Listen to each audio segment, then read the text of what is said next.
Hello, ladies and gentlemen, and welcome to the 6 Month Promise podcast with Anthony Conceicao, the show where we talk to people from all walks of life, teens and adults pursuing their dreams, living one day at a time. If they have a story to share, then we have an ear to lend. Make sure you subscribe to our YouTube channel so that you don't miss out on any of our weekly episodes. You can also find us on SoundCloud under the 6 Month Promise podcast, and make sure you follow us on Instagram or Facebook, also under the 6 Month Promise podcast.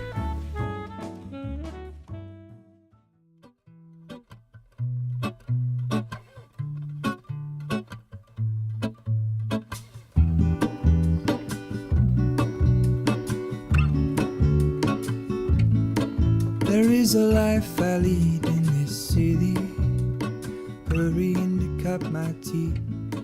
I can take what I need to get by. Hey everyone, happy Thursday. I hope you guys are having a great week as we approach the weekend. We finally made it onto YouTube, which was a bit of a hassle at first. There was like a lot of stuff YouTube was just not letting me put over the podcast onto it and start out a channel and things like that. But we finally got around it and we finally managed to get it on there. So I'm excited to see how you guys like it. It's a little easier for the people who are overseas and wanting to listen to it. I'm really excited about the idea of even having people this early on in the podcast who are listening to it overseas. So if you're currently listening to this outside of America, I just want to say hello. And yeah, I hope you guys are having a good one. And thank you guys so much for listening to the 6 Month Promise podcast. So this is another episode that I'm just not sure if we're going to stick with this format yet. But this is another just me episode where it's just kind of catching up with me, seeing what's going on. And the next episode, we're going to do an interview episode. I'm not 100% sure if we're going to stick with this format of one just with me and then another one with like somebody else and then another one with just me.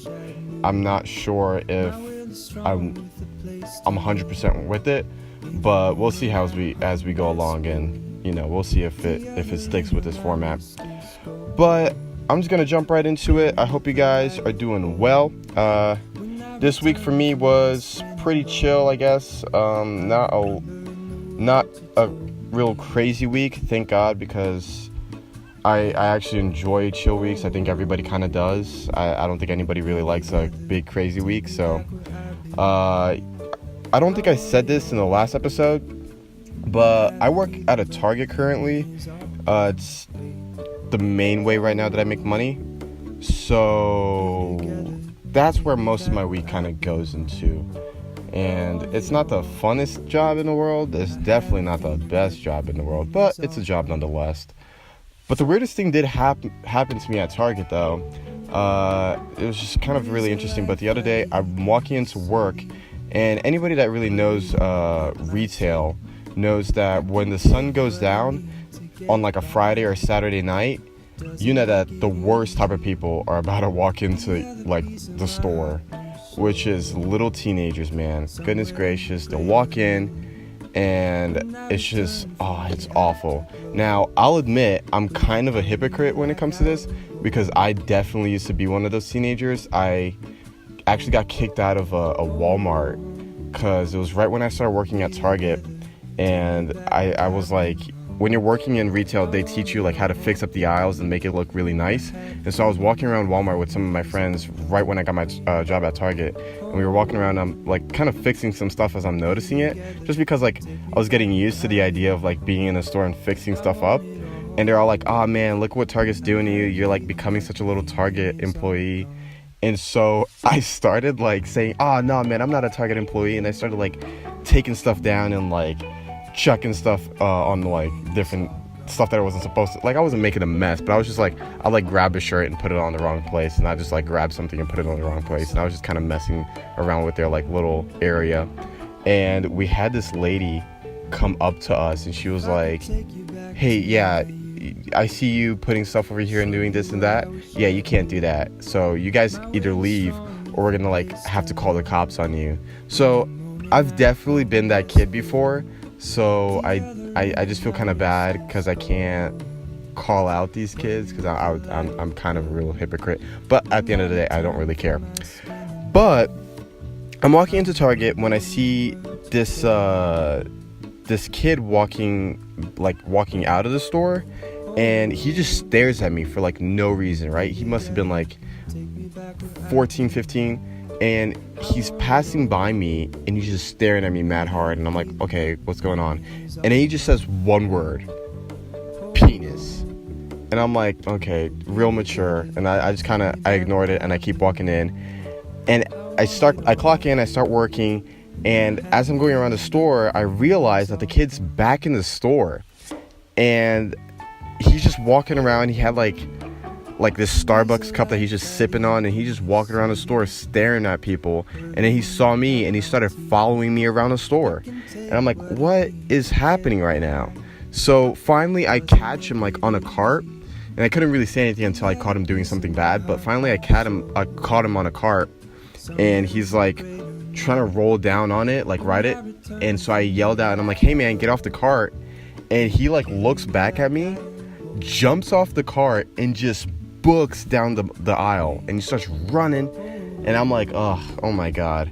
So I take out like my walkie-talkie, and I'm just kind of walking really slowly, strolling in the direction of where he was running. And I start calling for security, and I'm like, hey, there's this kid, he's like messing around in the store. And then like the security guard was like, yeah, I know exactly who you're talking about. And we all like kind of follow him out of the store, and we make sure like we chase him out in a sense. And then like, I continue going back, I go back to work, and I continue going as I realize that he is back inside the store again, and he like walks right to the aisle while I'm working in. And I'm just like, dude. So I take out the walkie and I have it ready to call security again, when he goes, oh, if you're gonna call security, the lady already saw me walking in, and like they have been following me for like a while. And I'm just like, okay. And then so I put my walkie away, and I didn't really say anything at that point. I was just like, I put my walkie away and I just continue working, and he just stays in the aisle. Like he just stays there watching me work. And so finally I go and I'm like, don't you have anything better to do at Target, or like just with your day or with your time, than staying here at Target? Like, why are you just gonna stand here and make me and everybody else that's here feel uncomfortable, dude? Like, is this really cool for you? And he's like, yeah, I just don't have anything to do at home, so I like to come here and stare at people because it makes me feel uncomfortable. And I'm like, what? Like, at your age, I was definitely not doing this. But he just didn't want to go home. And so we started talking, because at that point I'm like, you know what, I'm not gonna be like threatened or intimidated by this kid, so I'm just gonna talk to him like a regular human being, because I'm the oldest one here in this scenario. So I'm just gonna talk to him. So I started talking to this kid, and he's like, yeah, you know, there's nothing going on at my house, so I just come here. And he's talking to me like, I start realizing that he's been doing this for like a while now. He just goes home after school, does his homework, and then he'll just leave the house and walk over to like the little strip mall where our Target's located in, and he just like stays there. And he'll go to Chick-fil-A. This is literally what he said to me. He's like, I go to Chick-fil-A, I buy a drink with some fries, which comes out, and he like knew the exact price of what it came out to. And he said, and I walk over here to the Target, and from time to time I'll walk to the Harris Theater, and if there's a good movie going on at the movie theater, I'll go over there too. And like, that's his routine. And then he like starts talking about like, I'm here so often, I realize that there's a cup in like your seasonal section that has been sitting there for like the past 2 weeks. After all of this like story, I actually went over there and I checked, and the cup was there, and it actually started forming like rings around the cup, and it was stuck down to like the aisle. So I was like, Jesus, man, this kid knew exactly what he was talking about. I don't know if he put the cup there, but you know, whatever.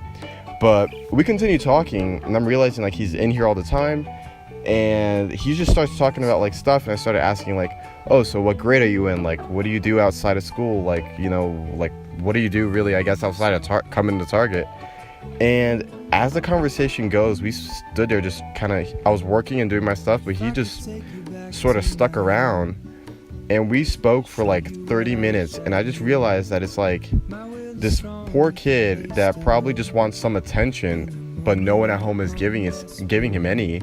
So he just comes to Target and messes around. And it was just so weird, because like those 30 minutes, he just sat down and we were just talking about like anything and everything. Like, he was telling me about his friends at school, drama, all this random stuff. And like 30 minutes go by, and he's like talking up a storm. He just looks down at his phone and he got like a text. He's like, all right, well, I gotta go now. And I was like, oh, okay, man. And then like, you know, he like gave me a fist bump and he just goes home. And I was like, dude, this is kind of really, really sad, because like at no point, like when I was at that age, did I feel like my mom wouldn't take the time to listen to like me and my siblings talk, to the point where I would want to go and talk to other people. Like me and my siblings always had attention from like my mom, or like, you know, each other or whatever. Like I never really felt the need to be like go and bother other people, or like not even bother, but just like go out and seek attention, because at home there was always attention. I just felt so bad for this poor kid that literally you could tell that all he wanted was somebody to talk to. It was just like, it was just really sad. But the story doesn't even end there. So a couple of days go by and I went to Chick-fil-A with my two sisters before going into work. And as we're waiting for our order, I see the same kid walk into the Chick-fil-A, but this time he's with his mom, is like his little brother. And I like look at his mom and I notice that she looks extremely familiar. And I begin to wonder, like, where the heck do I know this woman from? And that's when it hits me that this boy's mother used to be my mother's client from her cleaning and organizing business.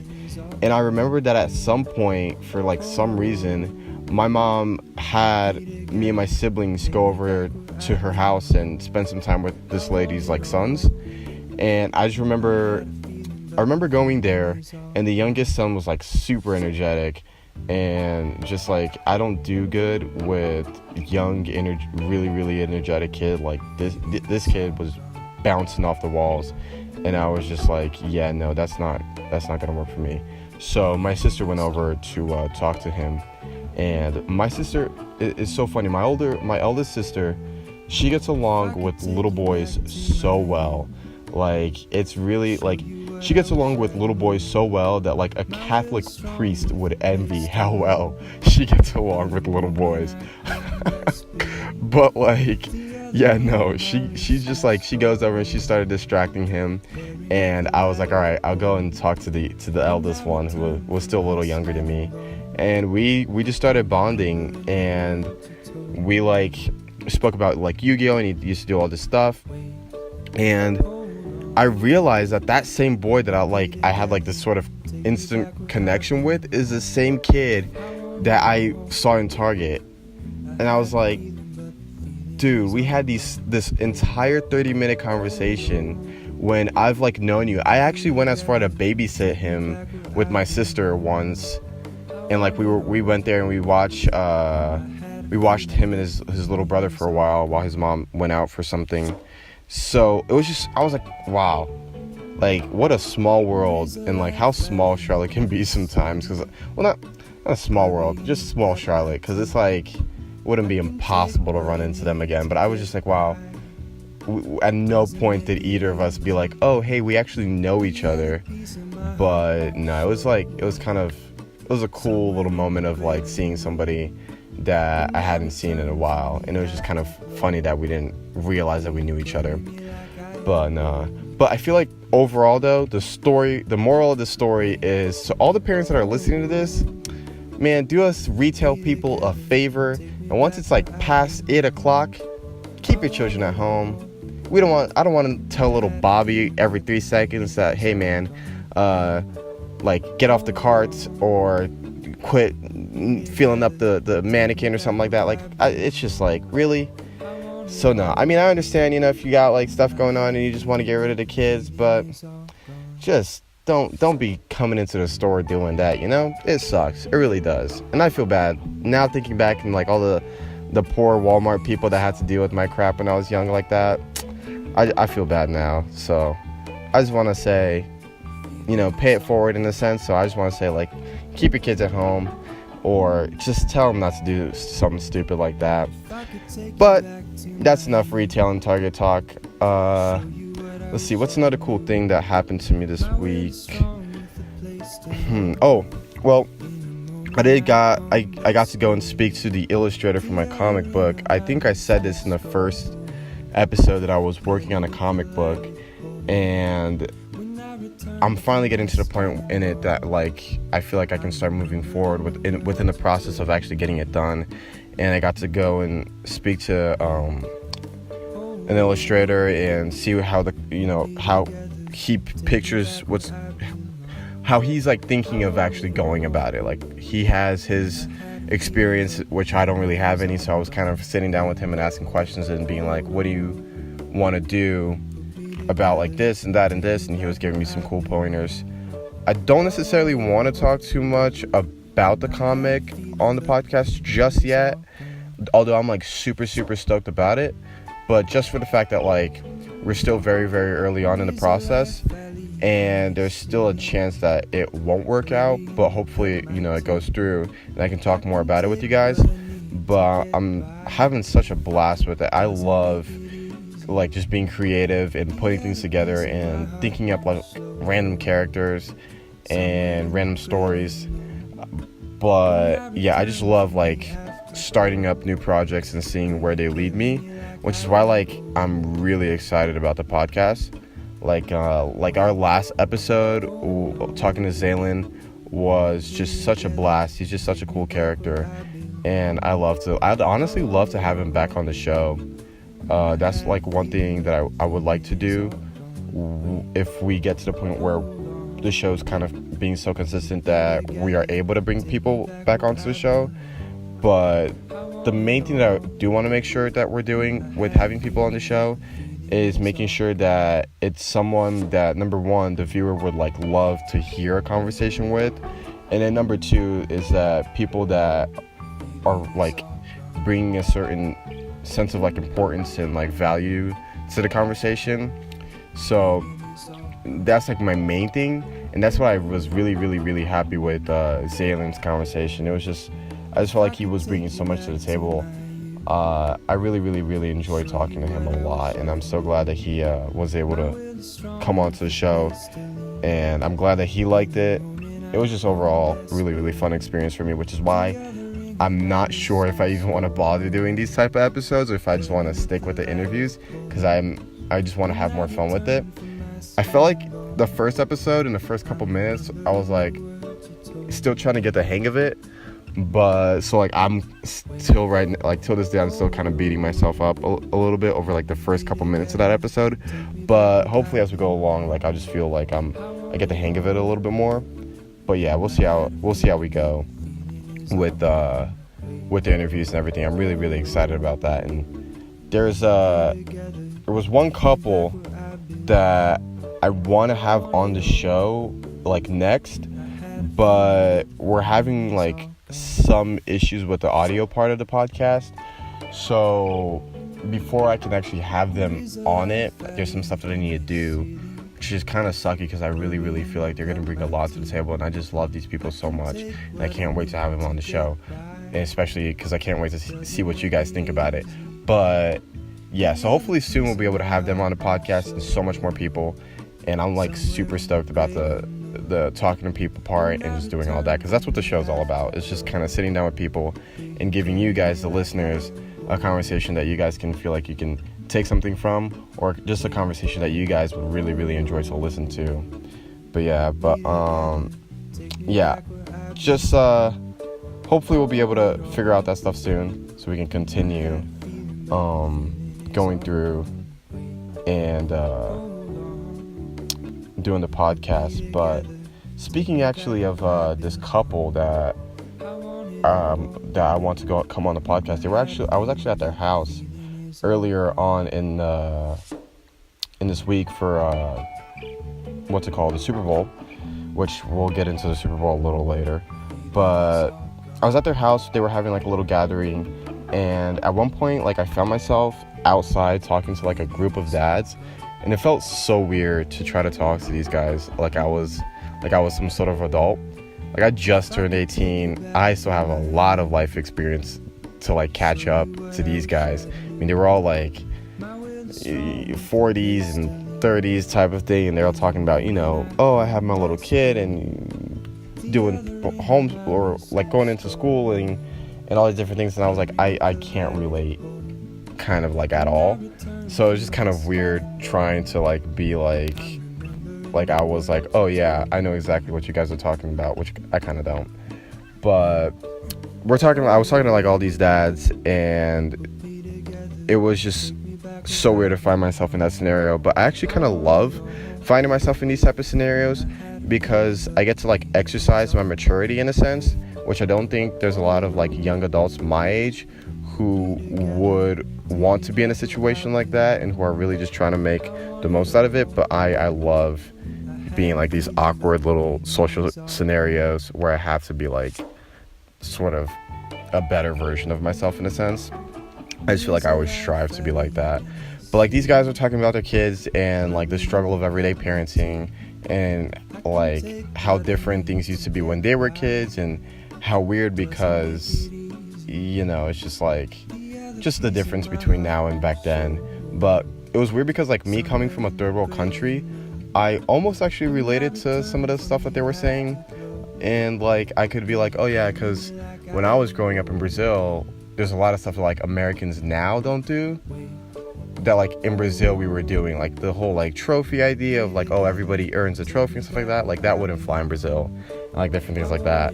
But like it was just kind of weird to see myself actually be able to like have some stuff to talk about with these guys, which was just like cool.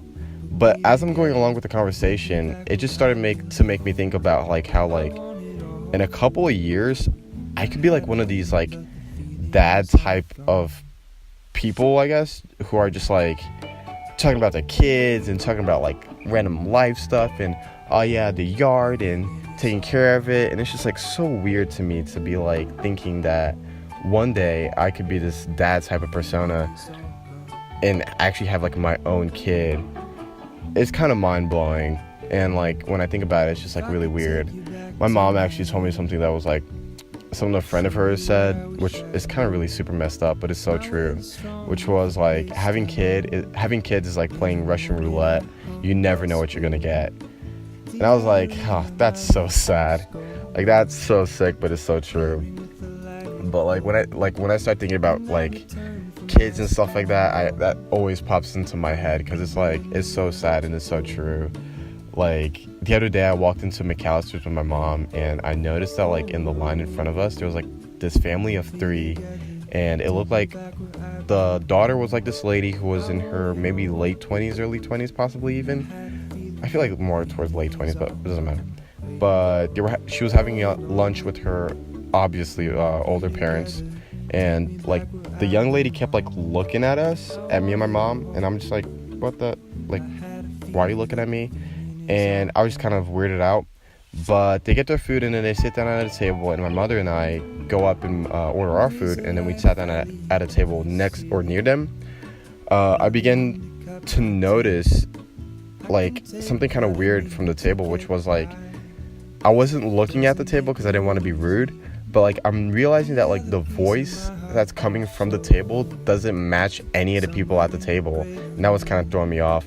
So like I keep kind of looking over there, and I noticed that the daughter had like, when she would speak, like the voice that came out was like the voice of like a 4-year-old like little girl, and it was just the strangest thing. And it wasn't even just her voice, it was like her speech pattern. Like it was just like it didn't match her body at all, and it kind of, because of that, I started to kind of stare. But I started looking over, and I go over to my mom and I'm like, listen to that table over there, or just look, no, I said look at that table over there. She looks over, and then she looks back at me, and I'm like, you saw 3 adults at that table, right? And she goes, yeah. And I'm like, all right, now just listen and don't look. And she's listening, and I'm like, isn't there a kid at that table? And she's like, yeah.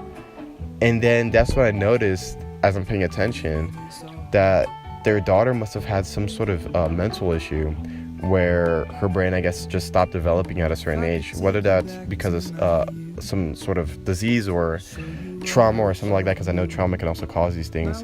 But yeah, it was just like she was talking to her parents as if she was like a little kid, and it was just so kind of sad, because I'm like, now, these poor parents are gonna have to, in a sense, like deal with this for like the rest of their lives.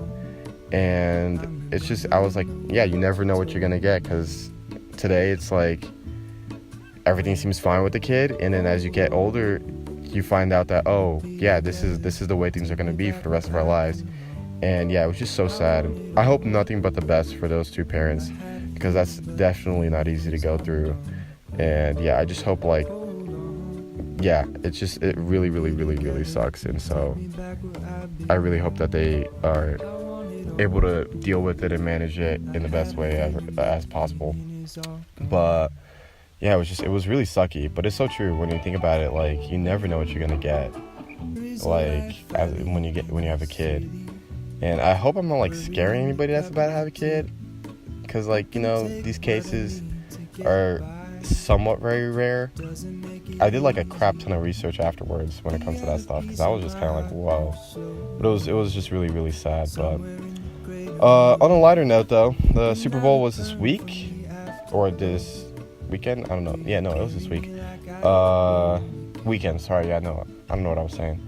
But honestly, wasn't too crazy about this one. Not a lot to look forward to, and then like afterwards I was just kind of feeling like it wasn't a great game. Just overall, after a while, Tom Brady, Gronk, and everybody was just like, yeah, right, yeah, we got it. There was no competition after a while, but yeah, it wasn't the best.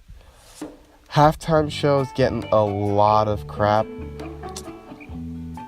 Yeah, I don't even know what to say about it. Like, it was just like, halftime show was not everything that I expected it to be, especially with all the issues they had going into it. I was hoping that like NFL as like a company would probably want to like be like, oh, we got to knock it out of the park now, because there's so much like negative, like just like so much negativity, I guess, over it. I would think that they would want to be like really knocking it out of the park, and they did not at all. It was, oh god, it sucked, man. But in their defense, or not even defense, just to say like, it wasn't all bad. I did hear that Maroon 5 didn't take any of the money for it. Like, apparently they're just not going to get paid for it. All the money's going to charity and different things like that. So I was like, all right, that's pretty nice. But yeah, it's just like, oh my god. I was reading some of the comments about it on like Twitter and different things like that, and it was just like, people are talking so much trash about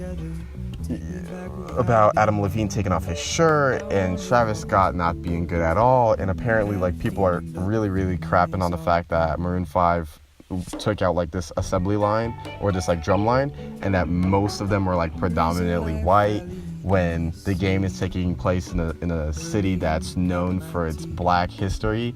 So it's just, there's just so much stuff there that was like, no man, it just wasn't all that. So the worst part is, I feel like now, after all of this, people are gonna be like, dude, that's what you get when you don't support Kaepernick, which I hope I'm pronouncing his name wrong. I don't know why, but I feel like I'm always pronouncing his name wrong. But yeah, I just feel like so many people are going to be like, this is what you get when you don't support the right stuff. You get a crappy show. And I know that sounds stupid, but people think that way. So I could totally see that being the way of like people trying to turn this on the fact of like, oh, they were just trying to support Colin Kaepernick, which I'm not surprised if that's the case. I mean, you never know. Maybe they were subconsciously trying to support him, and that's why the show sucked. But yeah, no, I don't know. It bombed. I'm just overall didn't really care for the Super Bowl this year. Commercials were okay. Some of the trailers, really stoked about that Avenger trailer. Oh my god, that was bomb. That was and bomb in a good way, not Super Bowl overall bomb. I'm talking good bomb. Yeah, it was amazing. Not too crazy about the Hobbs and Shaw trailer. Looks like another little campy The Rock type of movie. Don't really care much about that. I'm probably gonna watch it because my mom is such a huge fan, and I'm not gonna lie, I like the big Samoan man. I love him. I'm not gonna lie to you, but I'm starting to get a little tired of the way that his movies are always kind of the same, where he's like this just amazing Hercules type character. So yeah, I'm just not really sold on it, but I'll probably end up watching it either way. But yeah, no, trailers were overall okay. I just want to say right now, I'm not going to watch Toy Story in theaters because I don't want to cry in public in front of people. So I'm going to watch it at my home where I can cry alone and hold my little Woody toy and just be by myself. But overall, trailers were pretty okay. Commercials were pretty okay. Halftime show kind of sucked, but they didn't get paid for it, so there's that. Game, kind of glad that Tom Brady got another win. I'm hoping that he retires now because he's on top, and I'm kind of a believer of quit while you're ahead, so I kind of hope that he does stop. I've been hearing that he doesn't want to stop, so I'm like, dude, yeah, no, now's the time. So I'm hoping that he takes this win and just kind of gets out. But I'm glad that they won, and yeah, overall it was all right. But there's always next year to look forward to, and hopefully it'll be a better game. But yeah, I think that's everything, guys. That's pretty much my week. My week was relaxed, pretty chill. I hope you guys are having an amazing week, and I hope you guys just have a great weekend. Let me know what you guys are doing on the weekend. If you want, go on our YouTube channel, go on the bottom, and put in a little comment of what you're going to be doing this weekend. Let me know. And yeah, hope you guys have a great one. Go mad. Stay positive. This is your main man, Anthony. I'm out. If I could take you